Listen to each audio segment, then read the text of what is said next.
50,000ની duplicate not આપી બકરાની ખરીદી કરી ભાગી છૂટેલા લિંબાયત ખાતે રહેતા 3 ઝારખંડના અને 1 યુપીના આરોપીને સચિન પોલીસે ગણતરીના કલાકોમાં ઝડપી પડ્યા હતા.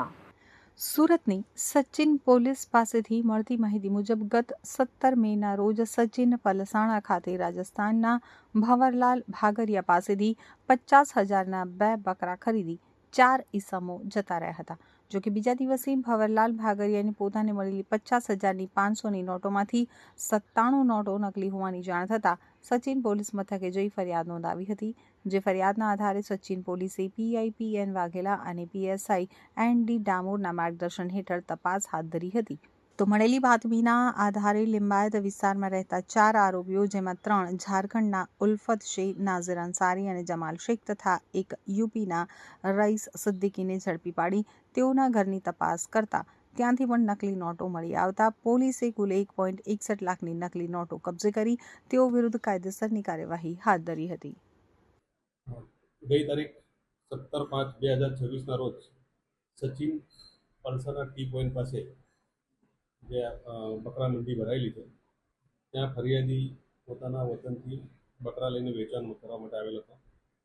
ફરિયાદી છે ભંવરલાલ જયચંદ ભાગરિયા અને 17 તારીખે 3 ઈસમો એની પાસે આવેલા અને એ લોકોએ 2 બકરાનો સોદો ફરિયાદી સાથે કરેલો. એક બકરાના 25,000 લેખે 50,000નો સોદો આરોપીઓએ એની સાથે કરેલો. બીજા દિવસે ફરિયાદીએ ચેક કરતા આ જે 100 નોટો આપેલી એમાંથી 3 નોટો હતી ઉપર અને નીચે એ સાચી હતી.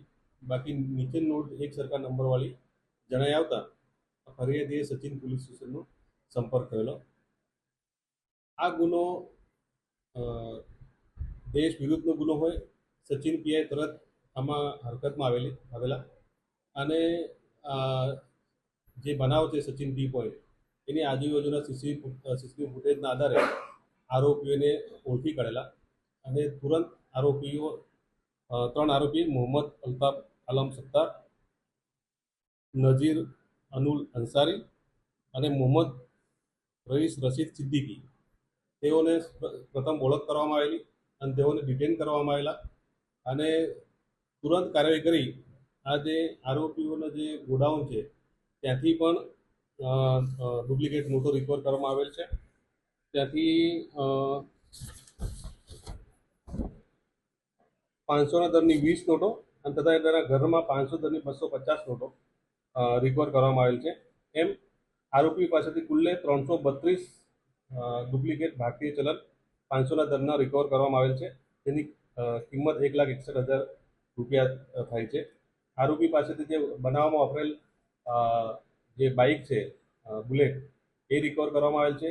મોબાઈલ ફોન 4 રિકવર કરવામાં આવેલ છે અને જે 2 બકરાનો સોદો ખરીદી પાસેથી આ લોકોએ કરેલો એ બકરા પણ રિકવર કરી ખૂબ જ પ્રશંસનીય કામગીરી કરેલ છે. અને આ જે આરોપીઓ છે એ લોકોના રિમાન્ડ લઈ આ જે નોટો એ લોકોએ કેવી રીતે બનાવેલી છે, ક્યાંથી મેળવેલ છે તે બાબતે તપાસ તજવીજ હાથ ધરવામાં આવેલ છે. આ ઉપરાંત અમે સચિન પોલીસ સ્ટેશન વતી જાહેર જનતાને અપીલ કરીએ છીએ કે જે આરોપીઓ છે એમને આ ફરિયાદી સિવાય બીજા કોઈને આવી ડુપ્લિકેટ નોટ સર્ક્યુલેટ કરેલ હોય તો સચિન પોલીસ સ્ટેશનનો સંપર્ક કરવા વિનંતી. આરોપીઓ જે છે એ લોકો ક્યાંના છે, ક્યાં રહેવાવાળા છે અને જેને ખરીદેલો જો આરોપી છે મૂળ ઝારખંડ રાજ્યના છે અને અહીંયા લિંબાયત વિસ્તારમાં એ લોકો રહેતા હતા અને એ લોકો સ્ટિચિંગની કારખાનું ચલાવે છે.